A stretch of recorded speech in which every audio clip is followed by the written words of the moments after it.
Hello viewers, আসসালামু আলাইকুম। আপনারা সবাই কেমন আছেন? আজকে আমি আপনাদের জন্য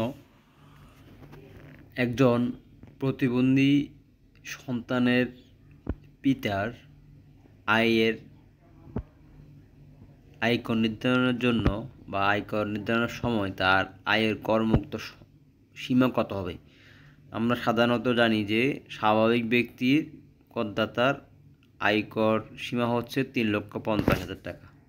এই যে আমি আপনাদেরকে দেখাচ্ছি, ঠিক আছে, 3,50,000 টাকা। আসলে প্রকৃতপক্ষে একজন প্রতিবন্ধী সন্তানের পিতার আয়ের সীমা বা করমুক্ত সীমা কত, এটা আমরা অনেকে জানি না। অনেকে মনে করি যে উনি স্বাভাবিক ব্যক্তি। হ্যাঁ, উনি স্বাভাবিক ব্যক্তি, ঠিক আছে, যেহেতু ওনার একটা সন্তান যদি প্রতিবন্ধী থাকে, কোনো স্বাভাবিক করদাতা ব্যক্তি যদি প্রতিবন্ধী সন্তান থাকে, তাহলে তার আয়ের সীমা, করমুক্ত আয়ের সীমা হবে 4 লাখ। কীভাবে একটু নিচে দেখাচ্ছি আপনাদেরকে। এই যে এটা ফাইন্যান্স অ্যাক্ট শিডিউলের মধ্যে উল্লেখ আছে।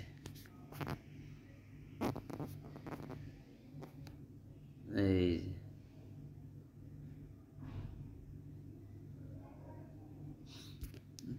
পড়ে নেবেন, আবার দেখাচ্ছি আমি, ঠিক আছে। কোনো প্রতিবন্ধী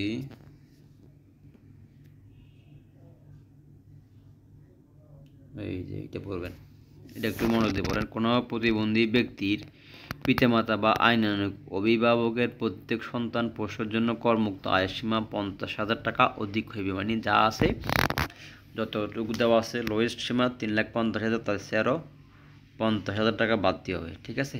আচ্ছা, এটা হলো এটা। এখন দেখা গেছে পিতা মাতার মধ্যে যদি দুজনে যদি ট্যাক্স দাখিল করে, যে কোনো একজন সুবিধা পাবে। নিচে এটাও লেখা আছে, পিতা মাতা উভয়ের মধ্যে যে কোনো একজন সুবিধা পাবে, ঠিক আছে।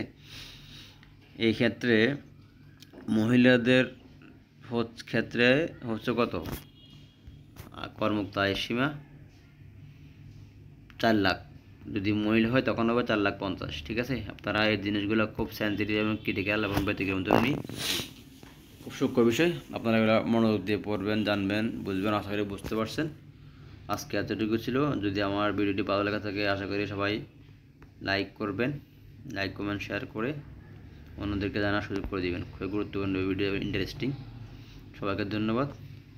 আশা করি বুঝতে পারছেন। আসসালামু আলাইকুম।